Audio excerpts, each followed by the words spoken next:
Télérama, Cercle Polar. Bonjour et bienvenue dans le Cercle Polar. 3 romans au menu de cette émission. Christine Ferniaud. Des romans, quelle surprise! Des romans, quelle surprise! Un français, un roman en français, 2 romans américains, une française d'ailleurs, Dominique Sylvain, son nouveau roman Les Infidèles chez Viviane Ami. Ensuite, un américain qu'on connaît déjà, Jake Hinkson, Sans lendemain, qui paraît chez Gallmeister. Et puis enfin un troisième, d'un américain toujours, mais qu'on ne connaît pas, enfin qu'on ne connaissait pas jusqu'à présent. Celui-là. Tom Booman, Dans la vallée décharnée, qui paraît chez Actes Sud. Alors on va commencer par Dominique Sylvain, la française. Dominique Sylvain, je ne vais pas la présenter longtemps parce que j'imagine que tous vous la connaissez, comme nous la connaissons très bien.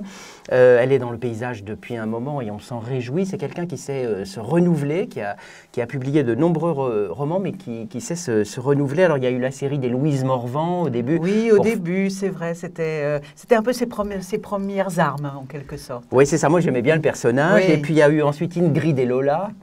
Qui sont devenues en plus des héroïnes de série et qu'on n'oubliera jamais. Voilà, c'est ça. 2 femmes qui ne devraient pas s'entendre et qui s'entendent bien, de belles détectives avec une personnalité très voilà, forte. Puis je trouve qu'elle a le chic pour marier le noir et parfois même le très très noir et la comédie. Bon, des fois elle est dans le carrément tragique, mais elle a beaucoup d'humour. Et puis alors elle a une passion pour le Japon, où elle a vécu à Tokyo pendant une dizaine d'années avec sa famille. Et donc voilà, ça se sent dans ses livres. Alors là, oui, on avait parlé d'ailleurs de Kabukicho, son précédent livre qui se passait au Japon il y a quelque temps aussi. Qui était très réussi. Alors là, celui-là, en un mot pour vous le présenter, il est donc question d'infidélité, puisque ça s'appelle Les Infidèles.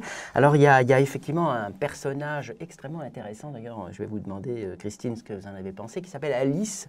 C'est une femme qui a créé un site qui s'appelle lovealibi.com et en fait qui se charge de trouver des alibis pour les couples infidèles. Alors elle rivalise avec Lucien, c'est un jeune homme de 23 ans qui travaille avec elle et qui rivalise d'imagination pour trouver des alibis. Il travaille avec un autre site qui s'appelle escapeamour.com et qui en fait loue des hôtels aux heures creuses pour les couples infidèles. Donc tout ça est à la fois très amusant et très tragique dans le roman. C'est ce qui fait d'ailleurs tous les personnages de cette histoire-là ont cette double face extrêmement intéressante. Voilà, exactement. Alors il y a Salomé aussi, qui est une jeune femme qui est journaliste dans une chaîne de télé assez rentre-dedans et très fait divers. Elle enquête, elle, sur les couples adultères. Enfin, c'est ce qu'on pense, parce qu'en fait, c'est elle qui est tuée, elle est morte au début du roman, et c'est ce qui va bien sûr lancer l'intrigue. Elle a été retrouvée dans une poubelle de la ville de Paris. Il y a Alexandre, le patron de TV24, la chaîne dont je parlais, qui est surnommé le Barracuda des médias, qui est un personnage très, très trouble et très ambigu, lui aussi. Et puis, il y a 2 flics. Il y a le commandant Barnier, un flic un peu fatigué, qui est marié, mais qui fantasme sur un nouvel adjoint, le lieutenant Mazet, qui est vertigineusement beau, et il se rend compte qu'il n'est pas du tout insensible à la beauté de cet adjoint. Et là aussi, donc on va être dans l'ambiguïté, dans l'infidélité, tout ça. Elle joue là-dessus pendant tout le roman. Qu'est-ce que vous en avez pensé, Christine? Je trouve que le titre est très très juste. Les infidèles, effectivement, ce pluriel est indispensable, parce que c'est un roman choral, hein, c'est vrai, chaque chapitre change de personnage et de voix. Et ce qui est très intéressant chez Dominique Sylvain, c'est qu'elle change elle-même d'écriture d'un chapitre à l'autre, d'un personnage à l'autre. Alors Alice, l'écriture autour d'Alice, c'est une écriture extrêmement travaillée, très poétique, très mystérieuse, puisque Alice, en plus, elle a cette espèce c'est un double personnage en quelque sorte. Elle a comme une ombre à côté d'elle avec qui elle s'exprime. Vous n'avez pas parlé du jeune Valentin aussi, qui est un garçon naïf, un petit peu à côté de la vie, mais quand même un grand observateur, et donc lui aussi il est un peu double parce qu'on ne se méfie pas de lui et tout le monde parle en sa présence. Ces 2 policiers, effectivement, qui sont une espèce de double face et de double jeu. Moi, j'ai trouvé que ce livre était très intéressant parce que, justement, il abordait tout ce qu'on peut imaginer des personnages qui sont à la marge, des marginaux, mais dans tous les sens du terme. Marginaux dans l'amour, marginaux dans la vie, dans le travail. Cette jeune fille Salomé, elle rêve de quelque chose qu'elle n'obtiendra jamais, et pour cause. choses. Donc je trouve que c'est un livre sur l'ambiguïté, sur l'infidélité, sur le double, et c'est très réussi pour ça. Ce qui est très intéressant, c'est que ce qui est très intéressant, c'est qu'en fait la mort de Salomé, ça va être comme dans la chute des dominos, ça va entraîner la chute de tous les autres. C'est-à-dire leur statut social, leur position, ils ont réussi à se trouver finalement une vie effectivement, mais là d'un seul coup toutes les ambiguïtés, toutes les faux semblants aussi qu'ils entretiennent tombent, et donc effectivement ils vont se retrouver tous, une espèce de chaos général qu'elle mettrait très bien. Elle est très chaotique effectivement, et elle réussit bien ça. Et c'est toujours dangereux avec un roman choral, on se dit oh là là, ça va être lambin quoi. Et pas du tout, elle arrive justement à les rendre extrêmement charnels et puis aller vers le chaos, ce qu'elle fait bien. Et il y a une chose dont vous n'avez pas parlé de Dominique Sylvain, c'est aussi son aspect assez politique et social qu'elle réussissait bien sûr.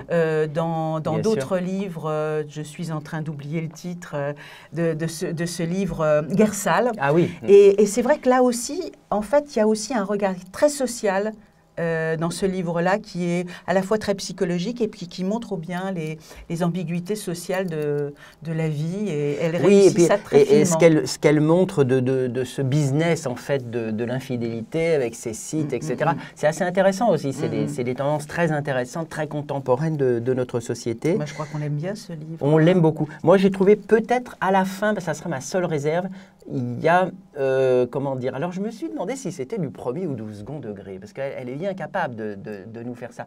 Parce qu'à la fin, il y a une série comme ça de meurtres qui arrivent dans les dernières pages, vraiment, ils tombent les uns après les autres.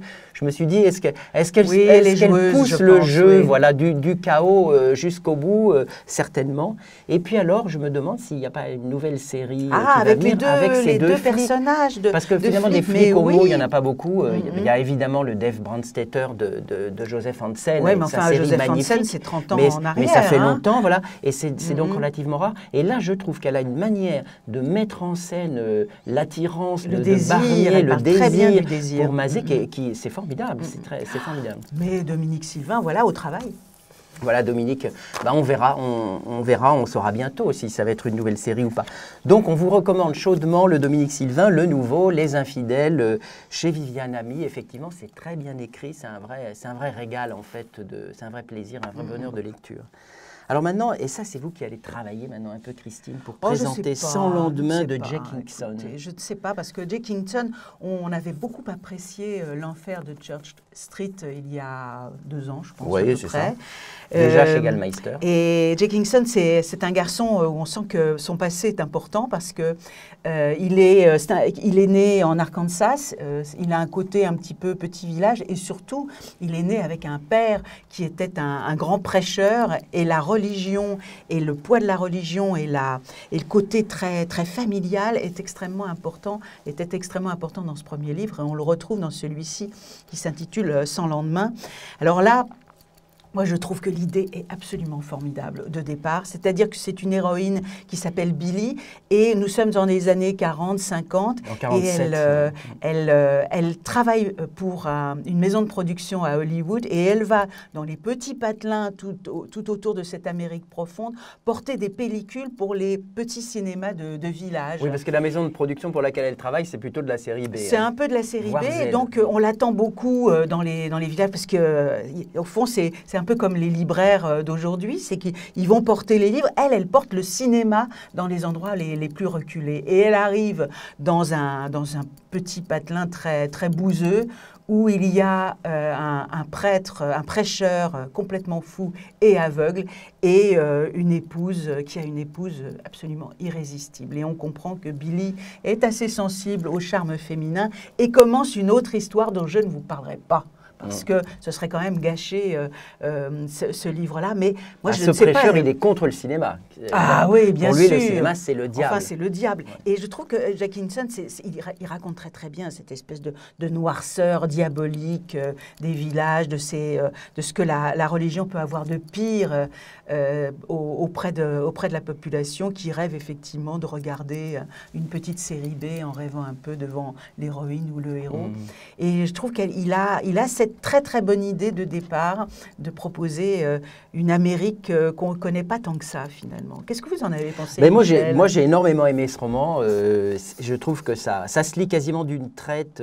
Là aussi c'est bien écrit, c'est une écriture assez sèche. Il n'y a vraiment pas de gras. Une fois qu'on est dedans, on passe les chapitres. Il y a quelque chose dans le ton d'abord du récit qui m'a beaucoup plu. C'est un ton à la première personne, c'est Billy qui raconte.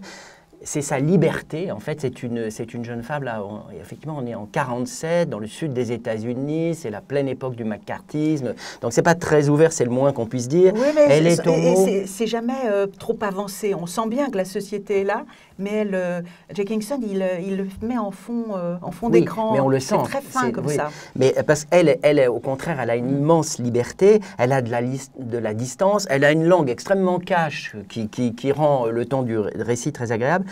Et en même temps, c'est un roman, j'ai trouvé, extrêmement oppressant. C'est-à-dire que ce poids de la religion, ce Tartuffe, ce prêcheur-là, il y a quelque chose de... presque, je dirais, à un moment de terreur intime, parce on sent, ce poids est tellement fort, il y a quelque chose de l'ordre de, je ne sais pas comment dire ça, mais il y a un mélange à la fois de comédie et de tragique. Évidemment, ça fait penser à la littérature du Sud, oui, c'est vrai, mais c'est une littérature du Sud, sudiste, etc. Mais il y a une chose qui est un peu troublante, c'est-à-dire, en fait, il y a deux livres en un, c'est-à-dire une première partie, effectivement, autour du cinéma, autour de la prédication, puis après, avec un meurtre qui va arriver à peu près presque à la moitié du livre, commence un autre livre qui ressemble plus au précédent, c'est-à-dire un côté road movie, un côté Amérique profonde, une fuite en avant aussi, et un autre drame qui laisse entendre auprès de cette femme qui finalement est à la fois troublée, troublante, et puis qui risque de plus en plus sa vie. Et je trouve que c'est assez intéressant, et en même temps, peut-être qu'il y a deux livres en un et qu'il a fait un peu... il est un peu gourmand. Vous avez trouvé. Moi, je n'ai pas ressenti ça. Mais effectivement, je pense que nos chers lecteurs nous diront ce qu'ils en pensent. Voilà.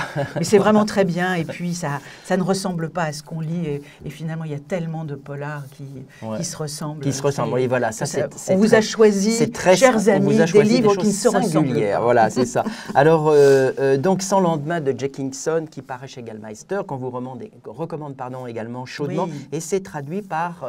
l'excellente Sophie Aslanides. Et puis on va passer à un troisième roman américain, comme je vous l'avais annoncé, de Tom Booman, Dans la vallée des Charbons. Oui, voilà, qui paraît dans la collection Actes Noirs d'Actes Sud. Alors en fait, pour ne rien vous cacher, on ne sait pas grand-chose ici en France pour l'instant de Tom Booman, il n'est pas venu. Il y a quand même une photo sur Internet, il a l'air très bien. Très bien, qu'est-ce que vous voulez dire? Joli garçon? Ah d'accord, vous a séduit. C'est déjà ça. Écoutez, c'est important, moi je ne lis les livres qu'en fonction des physiques. Oui, vous regardez les photos des auteurs. Voilà, c'est ça, pour savoir si on prend ou on ne prend pas. Oui. Mais il y a des fois des magazines où ça marche comme ça. Mais bien sûr. Alors, Tom Booman, il a été éditeur, musicien, il vit dans le nord de la Pennsylvanie, et là je le dis parce que c'est là que se passe ce roman, donc il connaît très très bien. C'est un roman qui est traduit par Alain Desfossés. Alors, c'est le premier roman d'une série, donc c'est le premier qui est traduit en France, mais il y a déjà un deuxième, même je me demande s'il n'y a pas même déjà un troisième qui sont parus aux États-Unis, et qui met en scène un flic dans une toute petite ville donc, du nord de la Pennsylvanie qui s'appelle Henry Fowle. C'est une région très pauvre, sinistrée, mais en même temps qui d'un seul coup voit arriver beaucoup d'argent avec l'exploitation du gaz de schiste. Donc il y a beaucoup de propriétaires de là-bas qui en fait vendent leur terrain pour la recherche de gaz de schiste. Et c'est très intéressant parce qu'effectivement c'est un livre qui est beaucoup sur le paysage, et sur la métamorphose du paysage et ce gaz de schiste qui fait rêver des paysans qui sont vraiment décharnés. Comme la vallée, exactement. Voilà. Donc c'est très intéressant sur ce livre très atmosphérique. Voilà, exactement. Et le point de départ, alors, c'est la découverte d'un cadavre qui n'est pas récent d'ailleurs, qui a quelques mois déjà, c'est l'hiver, donc il a été conservé sur les terres d'un vieil homme solitaire. Et puis bientôt, il va y avoir l'adjoint en fait de Farrell qu'on va retrouver mort également. Donc ça, c'est le point de départ parce que c'est aussi le récit d'une enquête. Alors, ce livre a été absolument encensé lancé aux États-Unis par Donald Ray Pollock et par Joe Lansdale, ce qui n'est pas rien. Deux amis, en quelque sorte. Oui, parce qu'on a beaucoup, voilà, deux auteurs qu'on aime beaucoup. Qu'est-ce que vous en avez pensé? Est-ce que vous êtes d'accord avec Donald Ray Pollock? Je suis toujours d'accord avec Donald Ray Pollock par principe, mais là je trouve qu'il a un petit peu exagéré. Non, je trouve ce livre remarquable, mais un peu touffu. Et il y a un moment où on ne perd jamais pied parce que l'histoire est passionnante, parce que ce personnage de petit flic de rien du tout, qui est toujours un peu dominé par la nature et par le pouvoir, les chefs, avance comme ça, comme on avancerait dans la neige aujourd'hui. Mais je trouve qu'il y a un excès de détails, un excès de description. Je me souviens d'un moment où il nous explique comment se passe la chasse aux cerfs, oui, qui dure à peu près 5 pages. Oui. Ce sont des grandes pages, oui, avec beaucoup de texte dedans, dans chaque page. Et franchement, la chasse aux cerfs, là, je suis arrivée un peu à un excès. Donc, c'est ce que je reprocherais à ce livre, qui est en même temps passionnant, parce qu'il volontairement, il rentre dans un quotidien difficile, où on ne traverse pas un champ en 5 minutes. Mais en même temps, cette espèce d'excès de détails m'a un peu lassée dans ma lecture. Oui. Mais je suis sûre que vous n'êtes pas d'accord avec moi. Si, je suis assez d'accord. C'est-à-dire que je me dis... Vous qui êtes si patient. Oui, moi je suis quelqu'un de très patient, puis j'ai aussi une grande passion pour la chasse aux cerfs. Donc moi j'ai regretté, je me suis dit 5 pages seulement, j'aurais bien vu une cinquantaine de pages. Surtout que visiblement le père du héros, il en avait tué 400 cerfs. Donc je comprends qu'on passe une dizaine de pages. J'ai trouvé qu'effectivement, quand vous avez parlé de roman atmosphérique, c'est vrai qu'il fait sentir le paysage, même les vibrations, je dirais, du paysage, l'ambiance, le côté, comment dire, tous les personnages. Le personnage, par exemple, de ce vieil homme sur les terres duquel a été retrouvé le cadavre, c'est un personnage quand même assez extraordinaire. D'ailleurs, va émerger aussi, on ne peut pas en parler trop, mais une vieille histoire d'amour. Ça, j'ai trouvé ça très, très beau, et j'ai trouvé qu'il le rendait à merveille. De même que son personnage de Henri Farrell, il est très attachant, c'est un homme calme. Sûr, il est calme. Il aurait ça, aimé... nous aussi, du coup. Non, moi oui, en fait, vous êtes un peu ennuyé alors, si je vous écoute. Ennuyé, non, mais par moments, je me disais, bon, ça va, passons à l'action aussi. Parce que Donald Ray Pollock, c'est exactement le contraire. C'est-à-dire que lui, il se sert de l'atmosphère et du village pour raconter une histoire d'une dureté et d'une violence extrême et de désosser un peu ces histoires et cette atmosphère. Lui, il met de la chair tout le temps un peu plus, et hop, un peu d'herbe en plus, et hop, il neige. Et là, il y a du vent, et il y a un oiseau qui chante. Il y a des histoires d'hirondelles, mais franchement, il y a un moment, les hirondelles, oui, les oiseaux. Ça va, quoi, pas dans... oui, moi j'étais assez sensible quand même à ça, à ces détails. Vous êtes sensible aux hirondelles. Les hirondelles, les cerfs, tout ça. Non, mais alors, je dirais qu'effectivement, j'ai des réserves comme vous. Il y a des moments, effectivement, c'est un peu long. Je trouve qu'il y a quand même d'immenses qualités. Le personnage, le lieu, et puis, bon, on peut pas en parler, mais là, dans la deuxième partie, il y a quand même une très belle histoire, très touchante, puisque l'enquête, en fait, va faire revenir une vieille histoire qui est très intéressante. On peut malheureusement pas en parler. Je dirais que finalement, c'est quand même plutôt bon signe. On a envie de voir la suite de la série. Alors, je sais pas, peut-être que... bon oui, moi, je me dis que j'aimerais bien voir le 2e et le 3e, parce qu'il y a des éléments pour faire un bon livre. Le 2e est 2 fois plus gros. Alors, rassurez. Il y a 10 pages sur la chasse aux cerfs, peut-être. On verra. J'espère. Faut être patient. J'espère, parce que j'ai pas tout compris, en fait. En tous les cas, je pense que ça peut être intéressant de le lire. D'abord, on passe quand même un bon moment. Et puis, ça démarre une série qui, a priori, paraît prometteuse. Donc, Tom Booman, dans la vallée décharnée, traduit de l'anglais par Alain Desfossés, qui paraît chez Actes Sud. Ben voilà, on a terminé. On a bien voyagé. On a bien voyagé. Même avec Dominique Sylvain qui nous emmène dans une France plus classique. On a bien voyagé. Oui, d'ailleurs pas si classique que ça. Non, mais c'est vrai que plus familière. Voilà, bon, on a reçu pas mal de thrillers, tout ça. On va s'intéresser à ça. On verra ce qu'on fait pour la prochaine émission. Vous ne serez pas déçus. Vous ne serez certainement pas déçus. D'ici là, bye bye.